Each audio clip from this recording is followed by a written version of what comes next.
Muito bem, este é Conexão Futura no ar, aqui na tela do seu canal Futura e também pela internet em futura.org.br. E está em vigor desde o início de 2012 a Política Nacional de Mobilidade Urbana.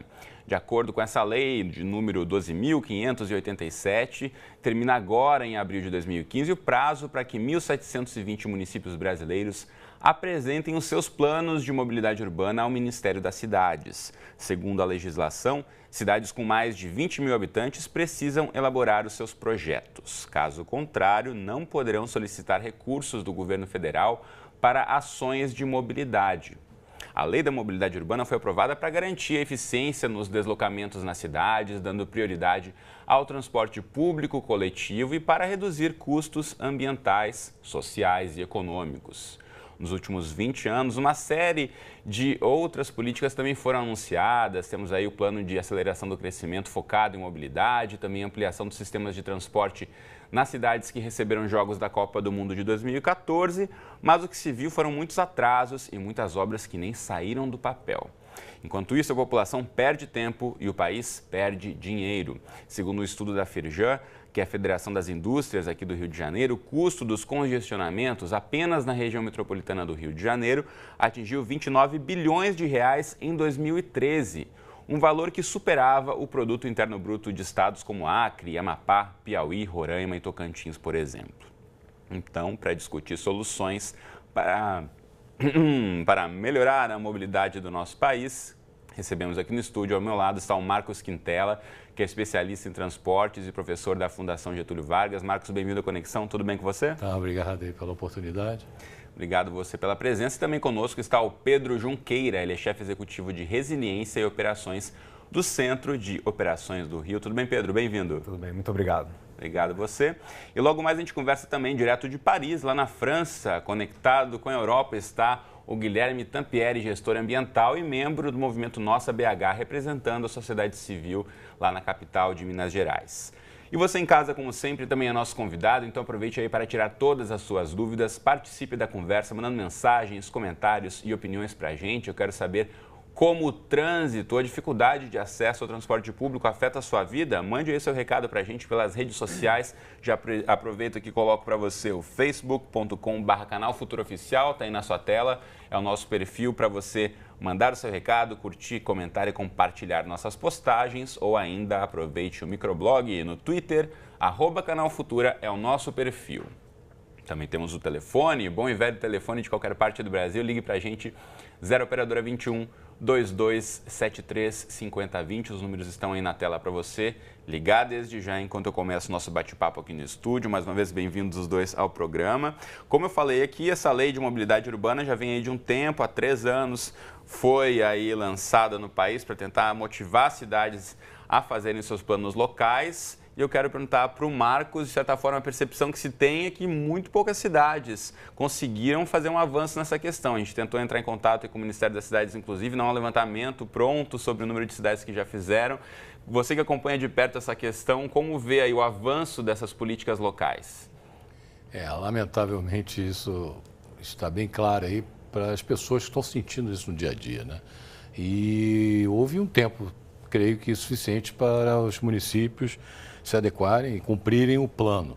Mas poucas cidades, principalmente as pequenas, né, de 20 mil habitantes, são cidades que nunca imaginaram que poderiam fazer e talvez nem saibam como começar a fazer. Vão precisar de apoio, apoio técnico, né, para fazer isso aí. As grandes cidades, falando aí não só de Rio, São Paulo, como Belo Horizonte, Salvador, Porto Alegre, todas essas grandes metrópoles no Brasil, sofrem muito com o transporte, né? Hoje, cada vez mais, o país é urbano, né? O Brasil hoje tem mais de 85% da sua população vivendo dentro das cidades e todos sofrendo o trânsito. Por incrível que pareça, nós temos problemas de trânsito em cidades de 500 mil habitantes. Você vai em Caxias do Sul, você vai em cidades menores, não pequenas, mas que tem problemas. Sem falar Belo Horizonte, que nunca se imaginava o trânsito, que às vezes é comparável com o Rio de Janeiro, Porto Alegre, como se fala lá, tranqueira, né, que é o tempo todo.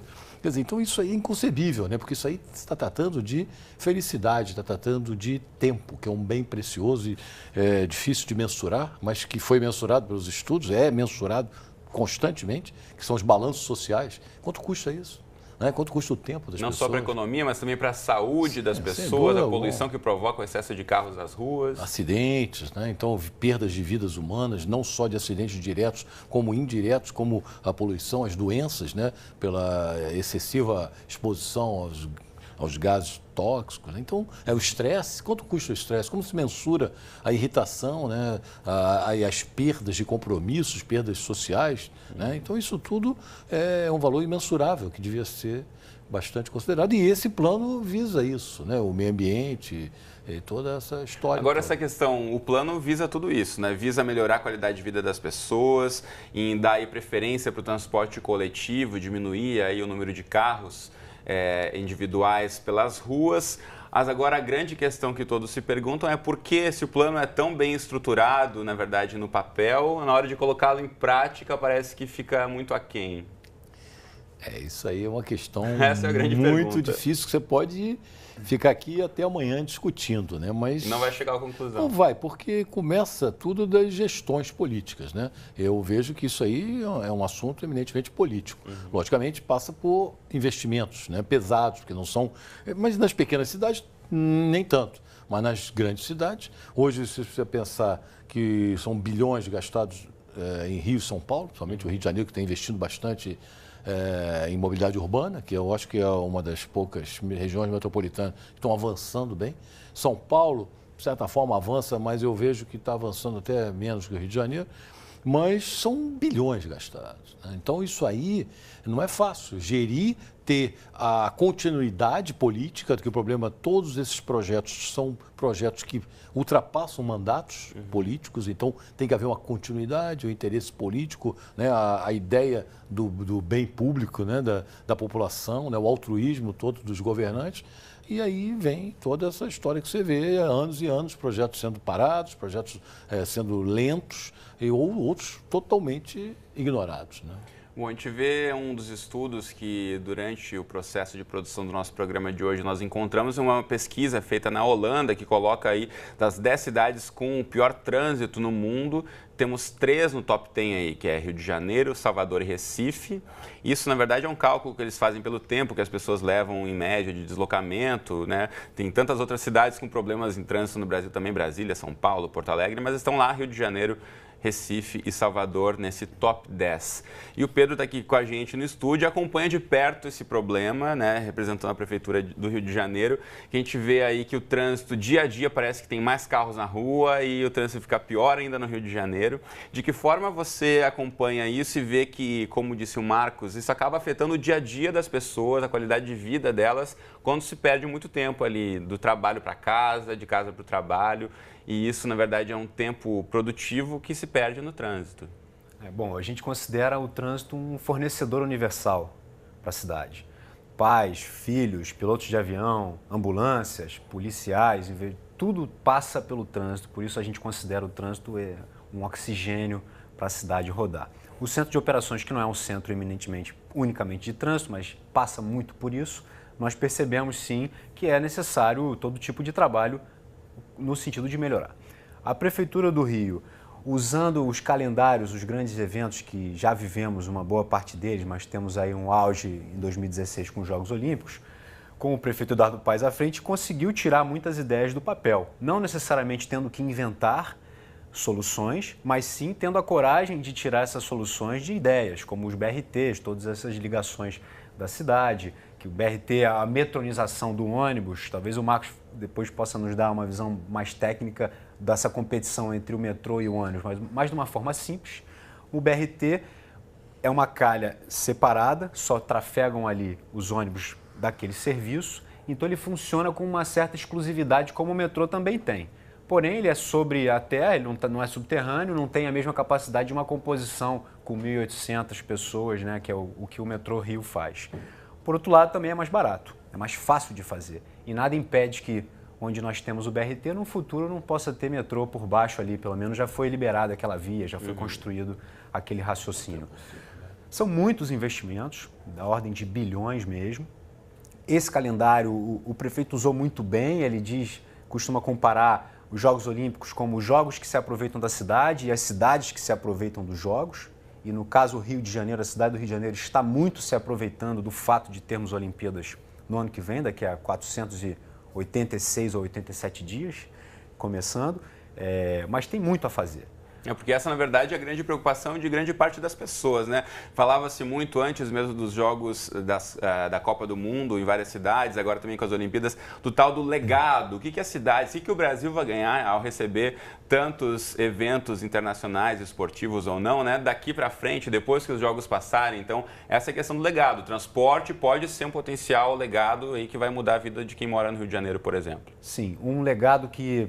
Aí é o que eu vivo, botando mais brasa na minha sardinha, é o legado da integração entre os órgãos operacionais.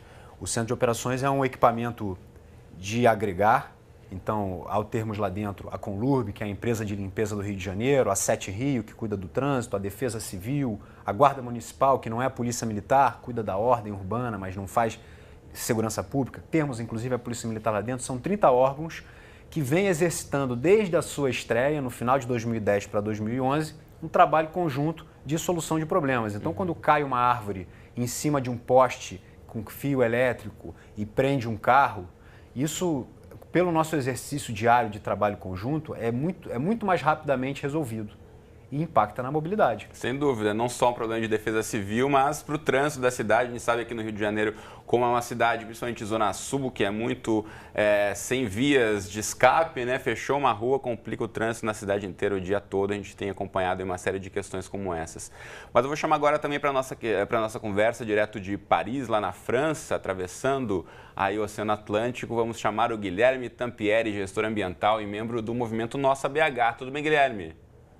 Tudo jóia e vocês? Tudo certo, obrigado aí por participar do nosso programa. A gente sabe que Belo Horizonte é uma das maiores cidades do país, então quero saber como a sociedade civil lá na capital de Minas Gerais tem se organizado para melhorar a mobilidade. Belo Horizonte é um exemplo ímpar no Brasil, porque, segundo a própria prefeitura, a cidade já tem um plano de mobilidade urbana. Todavia, no entendimento de várias pessoas da sociedade civil e no meu próprio entendimento, esse plano não está pronto, porque ele foi feito antes da Política Nacional de Mobilidade Urbana, então ele precisaria ser adequado à luz da Política Nacional de Mobilidade Urbana para ser considerado um plano de mobilidade urbana. E é isso que está sendo feito. A gente participou agora da 4ª Conferência de Política Urbana, onde o plano de mobilidade foi revisto e integrado ao plano diretor. Ele está na fase final de redação agora, que vai ser encaminhado à Câmara Municipal para se transformar numa lei. E a sociedade civil atuou muito bem e conseguiu incidir em vários pontos positivos no plano de mobilidade urbana de Belo Horizonte, nessa revisão dele. A gente conseguiu passar propostas interessantes de possibilidade de diminuição da velocidade das vias, por exemplo, que é um ponto super chave. Aqui em Paris, por exemplo, a prefeita quer colocar a cidade quase toda em velocidade máxima de 30 km por hora. Em Belo Horizonte isso vai começar a ser feito. No Rio de Janeiro isso já existe, as zonas 30 ali em Copacabana. A gente conseguiu passar a proposta também de visão zero, ou seja, Belo Horizonte quer ser uma cidade que não vai aceitar nenhum tipo de acidente no trânsito, nenhum tipo de morte, porque a gente acredita que o trânsito não é para isso, é para as pessoas fluírem e não para matar pessoas.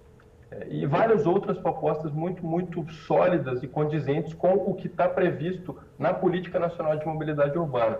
Então, eu, enquanto Belo Horizontino, fico satisfeito de ter participado desse processo de participação social para incidência em uma política pública tão importante quanto a política de mobilidade urbana, porque a gente não discutiu só mobilidade, a gente discutiu a mobilidade casada com outras políticas, como, por exemplo, o uso do solo, habitação, outras políticas de transporte, sistema viário, regulamentação. Então, foi muito positivo esse processo. E, para além dessa conferência, o plano de mobilidade tem sido discutido em várias esferas, tanto institucionais da prefeitura, quanto suprainstitucionais, ou seja, debaixo do viaduto, com a galera trocando uma ideia, numa praça pública, em eventos paralelos, que é promovidos pela própria sociedade civil. Então, a mobilidade urbana em Belo Horizonte está num momento de efervescência e sendo discutida, ouso dizer, quase que diariamente. Muito bem, Guilherme, eu volto a chamar você daqui a pouquinho. Eu quero voltar aqui para o estúdio e ouvir do Marcos, especialista em trânsito, essa questão que o Guilherme aponta de discutir a cidade como um todo, não somente a questão da via onde passam os carros, mas o plano diretor da cidade, o espaço público habitado pela população. Não tem como desassociar uma coisa da outra, né? Certamente que não, porque a visão sistêmica que a gente sempre prega, a comunidade toda de especialistas, científicos, nessa área, sempre prega a visão sistêmica, né, de uma cidade. Né? Nada não pode funcionar pontualmente. Você não pode resolver o problema de uma avenida, de uma artéria. Né? Você tem que se preocupar com todo. Né? E o trânsito é feito para o cidadão. Né? Ou seja, você vai privilegiar hoje o automóvel, como é feito isso, e exatamente o contrário que o plano quer. Você não privilegiar o automóvel, você quer privilegiar o deslocamento. Então, quanto mais amplo, mais capilaridade você tiver, né, mais abrangência, né, que a gente fala, integração, são as palavras-chave, né? E conforto, segurança. Então você tem todos esses aspectos, tem que fazer parte de um plano. E é isso que, teoricamente, o plano prevê. As cidades têm os seus planos diretores, como ele falou, e não estão realmente adequados ao plano atual, que tem um valor interessante. Lógico, pode ser melhorado, tudo pode ser melhorado, mas tem que ser implantado alguma coisa. Né? Então, esse plano, se ele conseguir ser executado, da menor forma que for, ele já está muito bem. Né? Então, bom, uma questão importante de a gente ressaltar também, que a gente acompanha aí ao longo da última década, agora esse ano de 2015 com certeza caiu muito, mas a venda de carros aumentou exponencialmente na última década no Brasil, por conta de uma série de incentivos também.